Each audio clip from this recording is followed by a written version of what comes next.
Hi, everyone. I'm Stephanie Murray. I'm with the Center for Cooperative Media at Montclair State University, and you are here with us today for a webinar about civic science and journalism and cross-field collaboration.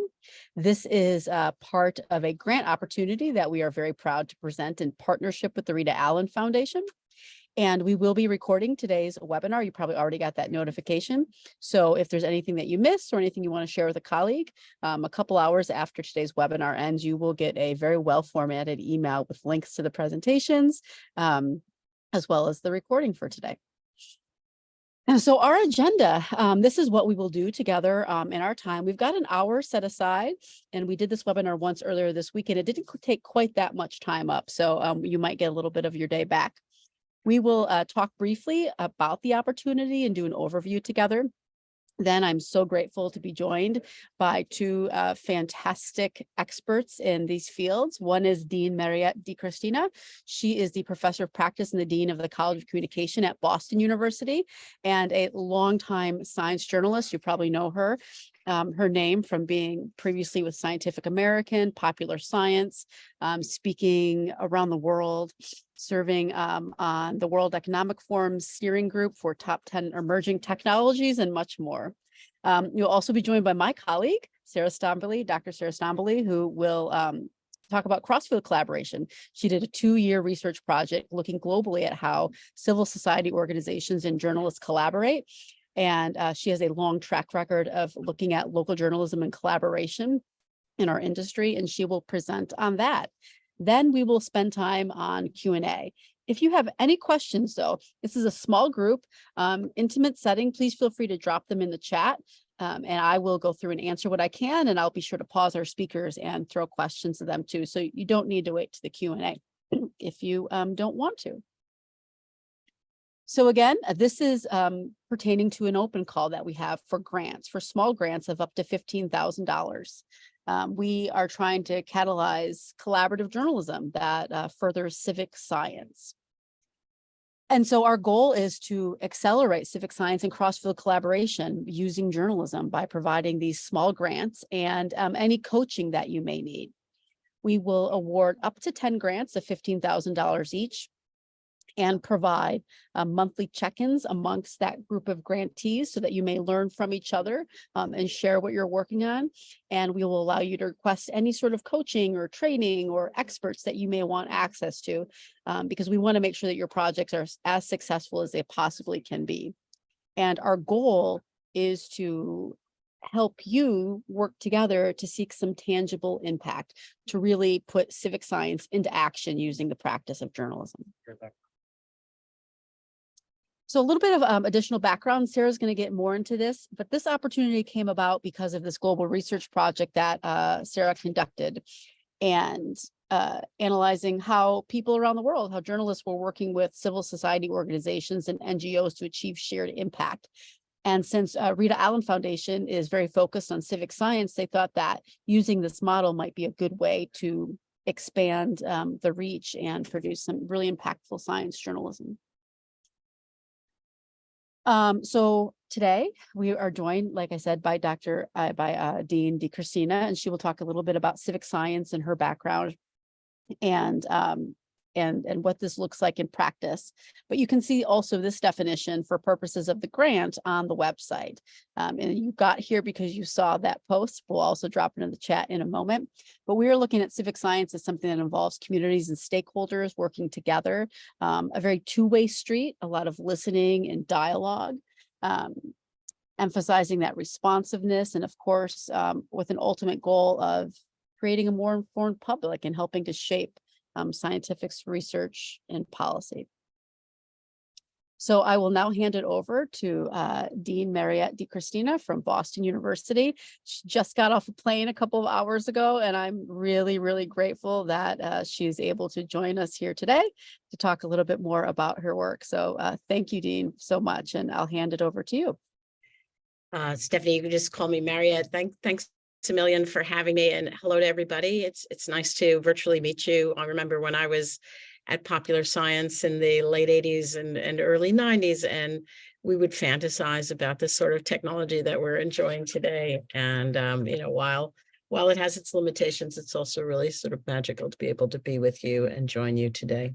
So I actually, while I was on the airplane back up from DC, it's kind of perfect timing because I just came from the second ever gathering of civic science fellows convened by the Rita Allen Foundation.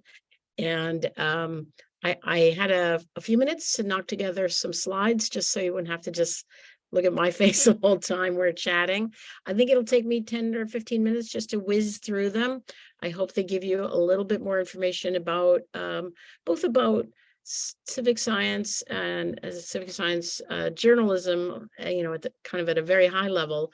And also, I thought I'd throw in a couple of slides about what we're particularly doing here at BU in case it's useful to know.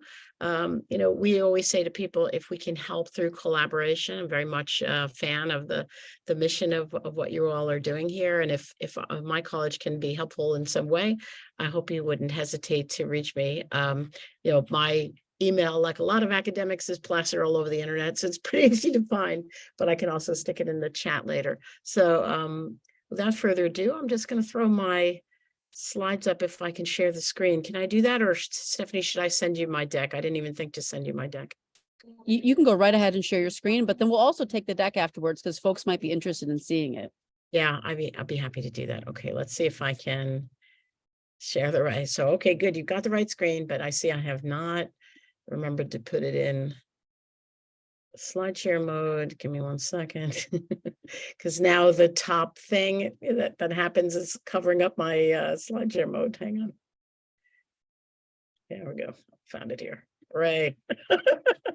So just to add briefly, this is a picture of the lovely front of our college when everything's green. Right now, it doesn't look like that. And if you see some words going across the bottom of the page, I found this really fun switch that you can put on your PowerPoints. I hope it's not too odd for you, but I do speak with a New York accent and sometimes a little quickly, and I hope it makes it easier to follow along. So as Stephanie mentioned, I've been a science journalist actually for 30 years before coming to the College of Communication here just 3 years ago. I came in 2019. I had a couple of months with the team before the pandemic started, and it's all been very interesting and quite the journey. And I had Meet the SciCommers here because that's one of our activities, and I'm always trying to encourage researchers about it, but you don't have to do that, obviously. We're talking about, kind of a broader scope of things. And I also just want to say about my science journalism that a lot of it, through Popular Science, but especially with Scientific American, I felt really the generosity of spirit of many researchers who took the time to explain things to me. And a lot of my work at Scientific American was helping them to engage and do outreach with their research in ways that would be accessible, not just to the you and me of the world, but people in policy arenas who are trying to make decisions and need to understand the science better to do that, and also business leaders who interface with that as well. So I just thought I'd mention that little bit of background about me before jumping in. And I want to start with a slide. This is from the Rita Allen Foundation, this image. And, civic science means a lot of things to a lot of people. So and I think that's one of the wonderful things about it, but also one of the somewhat challenging things about it for people who are new to it. Because I've had folks say to me, what is it, how is it different from science journalism and science communication? But that big difference is the civics part of it. So with a will. So, we journalists have always provided information that we hope people are using for their votes and their other decision making. We hope policy leaders do that as well.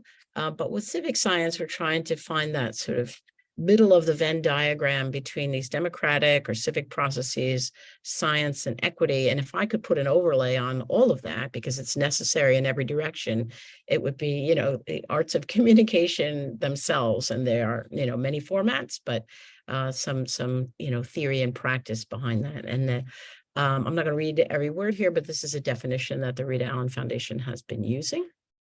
Next slide. This interesting image, forget about the dots around the outside. That's meant to show a bunch of activities, but not really to show how many or anything. This is an attempt by one of the first cohort of civic science fellows, and there have been two cohorts. The first was, I think, about 15 people doing great projects, and some of them journalistic, some of them on the science research side, some of them on the civic side or communication side, and together trying to make progress. And we just concluded the second cohort, which had 22. But one of the civic science fellows tried to create a kind of a landscape map of all of the areas, and I hope your eyes are just sort of flicking around here, looking at them, that are part of civic science. So this is not trying to represent how big or small anything might be, but just to show you that it combines a lot of, types of work. And that's a lovely thing about it. It necessarily means that sometimes we have to spend a little more time connecting to help us move together and co-create together. And I think this is one of those places where if they were an engineer on this line, they'd say it was a feature and not a bug. Just to show you, if you haven't seen it already, very quickly on the left is the home landing page. If you go to civicsciencefellows.org, I forgot to mention at the top, so I put a little picture on the upper right, that one of the things I do is I am on the advisory committee called the Practice and Science of Civic Science Advisory Committee for this group. We are trying to, be helpful in creating a culture around civic science and momentum for change in that culture. And I also put another little image on here about resources. There are plenty of other resources available on the site. One of the things I really respect and admire about all of the funders who support this program and series of programs is they do it from soup to nuts, really nicely. They're trying to make sure everybody has the tools they need to succeed. I just, a little humble brag here. This is Michelle Amazine. She's one of our associate professors at the college. Her project is on misinformation in social media and legacy media platforms. I put it up here on purpose for folks who are working in journalism. Michelle's a great collaborator, and I think there are a lot of wonderful projects around the Civic Science Fellows, but I happen to know she's really engaged in this area, and it's also useful to us fellow journalists. She was one of many folks who collaborated on the 2020 Debunking Handbook, which, if you haven't seen, is, if you Google 2020 Debunking Handbook, and you can download it for free, it has a really cool, very simple and clear ways to address misinformation online, which is kind of nice.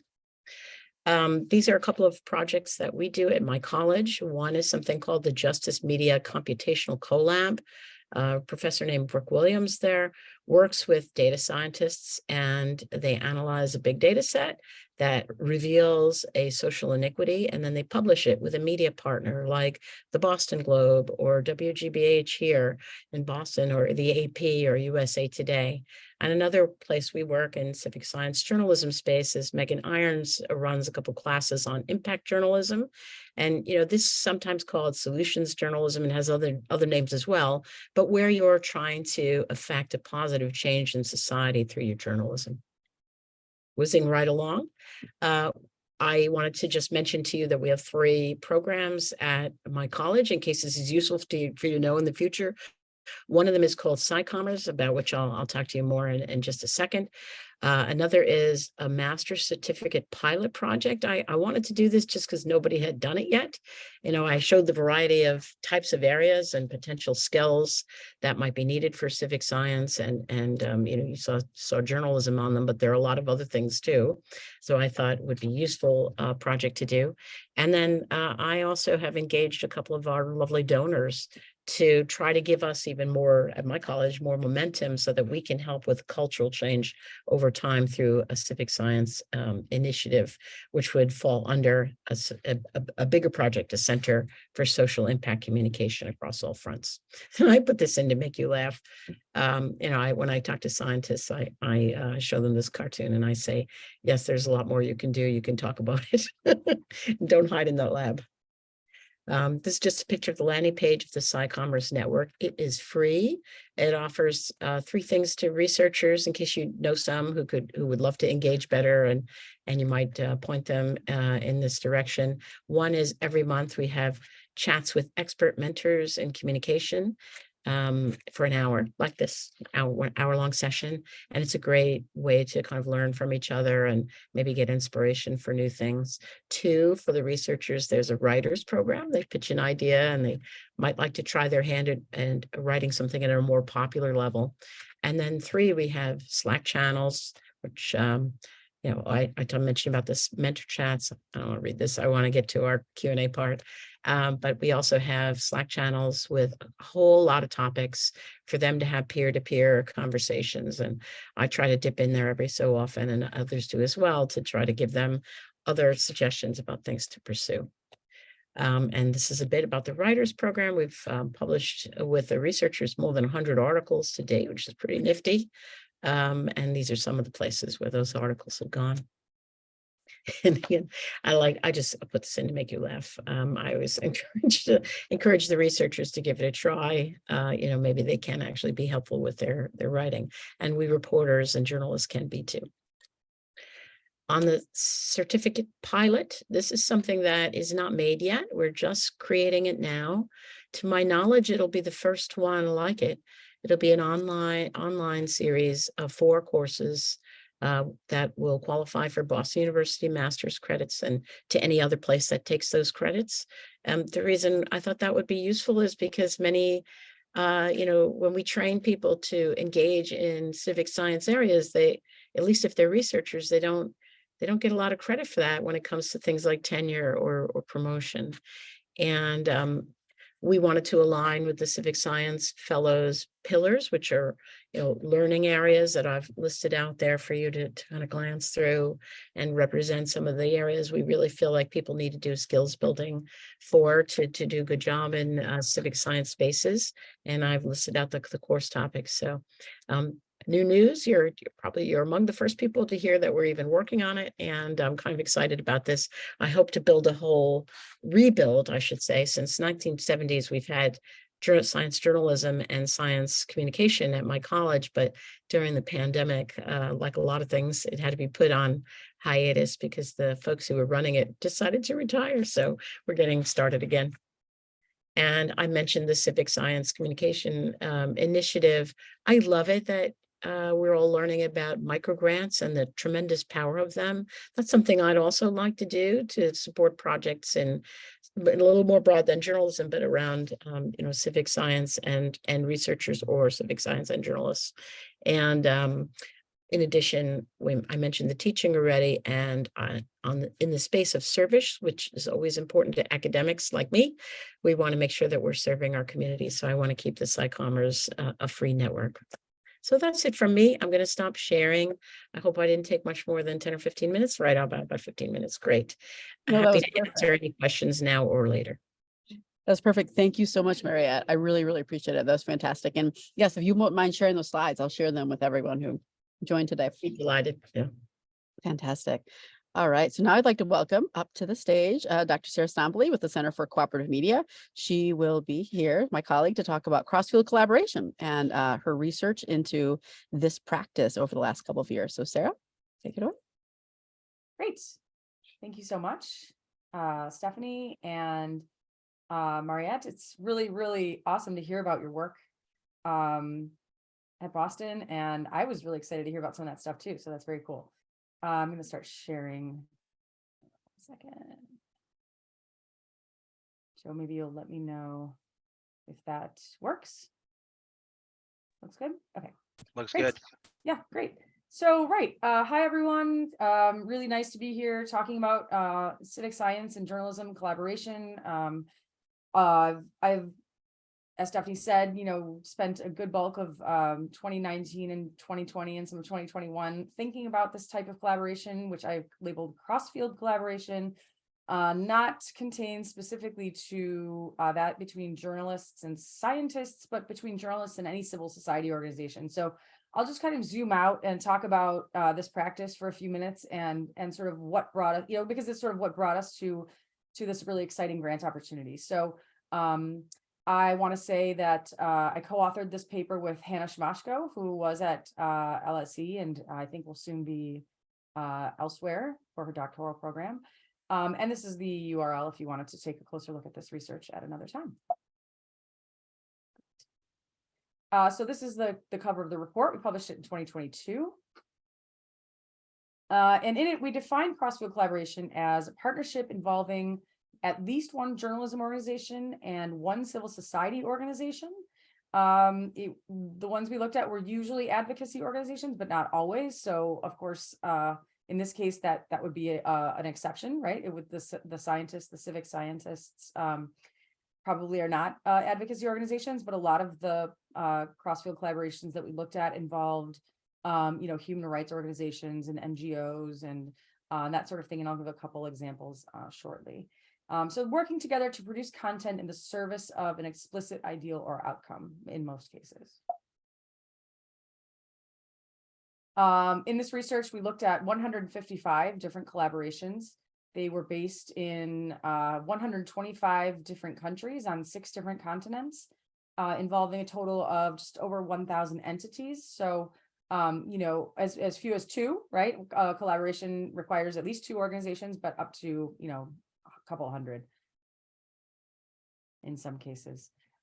So cross-field collaboration occurs when a journalism organization works with, works with civil society organizations such as NGOs, civic tech or civic science groups, or universities in a way that goes beyond those other entities serving just as sources or providing funding for the project. Often with cross-border scope. So in this case, it could be cross-border within the US, but a lot of times the ones we looked at based outside of the US were cross-border internationally. Sophisticated visualizations, detailed impact plans, really some of the most important investigative stories and impactful investigative journalism in the last few years came out of cross-field collaborations. So I just want to give you a few examples of the different sort of the scope of the cross-field collaboration projects we looked at. I'll first show you Animal Politico's Plumaje. Animal Politico is based in Mexico. Then we'll look at the FinCEN files, which is maybe more familiar to some of you. And then a very cool project, which might be the closest to home here in this context, called Censors Africa. So Animal Politico is an investigative journalism outfit in Mexico, and they did something very cool, I thought, which was they opened up a subpage on their website to any civil society organization, which they, of course, vetted ahead of time, of course, but who wanted to publish their content via Animal Politico to Animal Politico's audience, which in Mexico, it's very well known. It's read by a lot of people in politics and in government and in sort of the civil society space. So Plumaje is this subpage, and you can kind of get a glimpse here where they will host columns or white papers or other content produced by these civil society organizations that might not get out to as broad an audience otherwise, so then Animal Politico will feature them and sort of in that way amplify their content out to this broader audience. So that's one type of cross-field collaboration. Another is the FinCEN files, which, as I said, you may have possibly heard of. It's was sort of hosted by, or sort of initiated by, I think, the International Consortium of Investigative Journalists, along with many others. Very akin to like the Panama Papers, the Paradise Papers, and in the sense that it involved many organizations who were actively working together to work with this data, work with big data, and get to the bottom of, in essence, corruption, and then huge impact. And they continued to catalog the impact for a long time after the project ended, because in a project like this, impact often takes a long time to manifest, right? And then just a third example, Censors Africa. So Censors Africa is a collaboration between the civic tech group Code for Africa, and then a bunch of news organizations that are based in various countries in Africa. And what they did was they put up air pollution monitors in like churches and schools and community radio stations, and then fed all that data into a database. And then Code for Africa went into the newsrooms of the various participating news organizations and taught the journalists how to interpret the data, and like worked with them like how to read it correctly, how to report it correctly. And then the journalists produced journalism with that data, and it was very impactful because in a lot of cases it was showing how the parts per million of pollution or whatever the case was were far above what was sort of allowed by law, and as a result, like a lot of those polluters were held accountable. So there's one more page on this project. Yes. So in a lot of cross-field collaborations, what they'll do is they'll have a page where it's like the About Us page, but then they'll show all the different organizations involved. So here you can see at the top all of the different news outlets that were involved, and then in partnership with Code for Africa and Innovate Africa, which is, I think, the science tech organization involved, and then their funder. So that's another example there. So one of the things, and if you're a journalist listening right now, maybe you'll appreciate this more than most, raised by the, one of the issues raised by cross-field collaboration is this tension between, sort of journalistic autonomy, neutrality, and then too much emphasis on impact, which tends to come with cross-field collaborations, especially if you're working with an advocacy organization. And, I found that the top three topics that were covered in my sample were corruption, environmental damage, which falls into the science bucket, and then human rights abuses.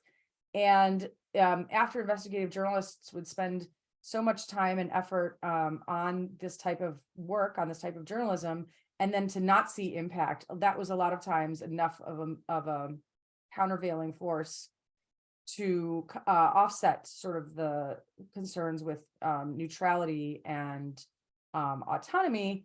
And we did find that the journalists who worked in this type of collaboration found ways, which I think is the next slide, to sort of, it's another slide after that, I'll talk about it in a second, to sort of mitigate those concerns. So, three of the drivers of cross-field collaboration that we identified: number one, broader reach. When you're working with, this is true of collaboration between journalism organizations as well, the more organizations involved who are putting out the content, the broader your reach will be. Also with cross-field collaboration, a lot of times the content would take on more incarnations, like that, there might be a multimedia element, there might be like a visual component, there might be some sort of interactive thing, and that would get the, sort of the civil society stuff out, to a broader audience. Obviously resource constraints mitigated, the more people you have involved, the more organizations, everyone can take on a different part of the project. And then this increased desire for impact, especially from investigative journalism, was made more likely by partnering, again, especially with an advocacy organization, but just with any organization where they're going to get your content out and follow up on it and have the tools to make an impact from that work. So just really quickly, journalism organizations made up 61% of the sample, and civil society organizations 39%. So, roughly equal, but tended to be more journalists than CSOs. Most of the collaborations we looked at were based in, not most, small majorities, 57% based in Europe and North America, Central America, Africa, South America. And this was a little bit based on the constraints of our own team because we didn't speak the languages. I think it would be really fascinating to have sort of a deeper look into like the Middle East and Asia. And then the most common size was 2 organizations. So a quarter of the collaborations we looked at had 2 organizations involved, followed by 3, 4, 5, and it kind of goes down in a very sort of neat way from there. Obviously, it gets a little more unwieldy the more organizations that are involved, but then you get, exponential benefits as well. Most have a dedicated project manager, or at least someone who is in charge of kind of the administrative element of the thing, and or who's doing that at least part-time tends to be sort of a key for success. And the way that the collaboration is structured is really important, right? So it's intentional, like the partners are chosen intentionally. The roles of each organization are really considered very carefully.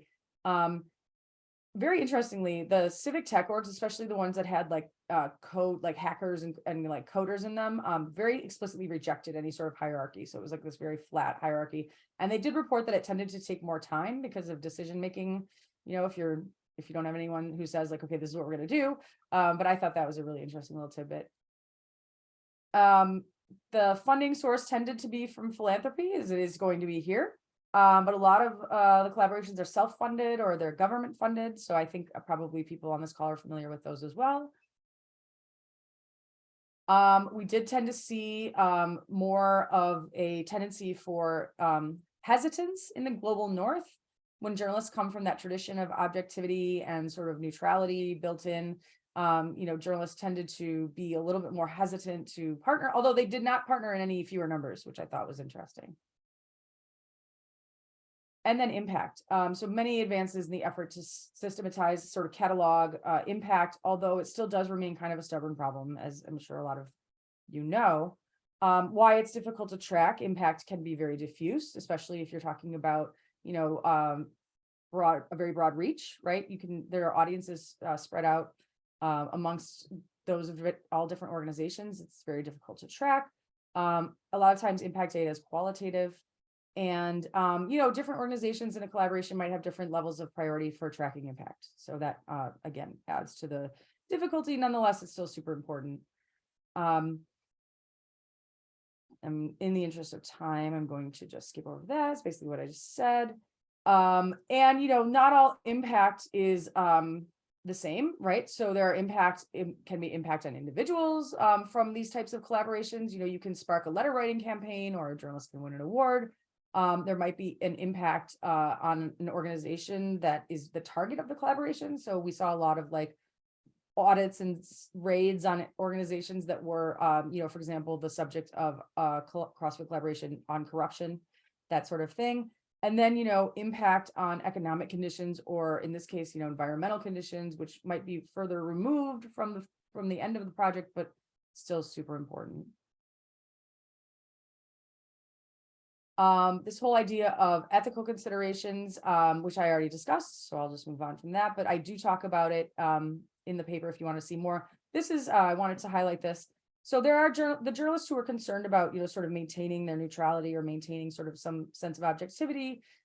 Even when they were engaged in these types of collaborations, they found specific practices and ways to sort of work around those concerns. So they saw their civil society partners very much as collaborators, not just as fixers. They kept very clear roles in the collaboration, and they did not themselves have any sort of specific end goal for the reporting. And then the other way that it was dealt with by some journalists was that they just spoke very openly about, if we're going to put all this time and money into this project and this investigation, we want to see some sort of impact. We don't believe that it's so outside the bounds to say we believe in human rights or we believe in a clean environment. Yes, we believe in that. And, we're going to partner with this organizations because we think they're going to make it happen. I already spoke about the benefits. If you want to have a successful collaboration, persistent follow-up is really important. Trust and respect between partners is key. And then again, the intentionality behind the structure. Common points of tension, too much involvement by the funders. Don't think you have to worry about this here. Failure to secure ongoing funding if you want to have an ongoing collaboration. And then differences in work cultures, which I think is very real between especially academics or scientists and journalists, right? Journalists have a much faster timeline.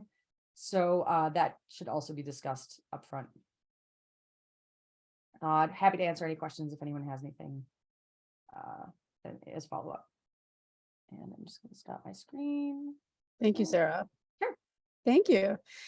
All right. So any questions that anyone has, we've got the rest of the time together to answer any questions that you have about civic science, about civic science and journalism, about cross-field collaboration, about the grant opportunity specifically. This is your time. You can raise your hand. You can drop something in the chat. And we will wait for just a couple of moments and see if any questions come up. And if they don't, we'll wrap up. While I'm waiting for any potential questions, I'll remind you that we will send the recording today, along with other materials shared and discussed to everyone who registered, because some folks register but are not able to attend, or something happens at the last moment, and you'll get all of that information. Also, if you want to workshop your idea, if you've got an idea and you need a partner, or perhaps you just want some potential feedback, you can sign up for a one-on-one session with me, and I will coach you as best I can and do everything that I can to help. I am not a member of the review committee that will be reviewing the applications. So I am here and available to help you find a partner or workshop an idea, and maybe connect you to someone who can help you more than I can. But we're here to make sure that hopefully your applications are as strong as they can be. And if you're chosen, of course, that your project is successful. So I don't see any hands raised. I don't see any questions in the chat. We'll give it maybe 30 more seconds. If you really got a burning question, feel free to raise your hand. Just Or you can just unmute, honestly. Or just unmute. Got a small group? No? Okay. All right. If you have anything, you're going to get an email from us shortly. Reply to that email, ask your questions, and we will help you. So Mariette, Sarah, thank you again for joining us today. And I hope everyone has a good afternoon.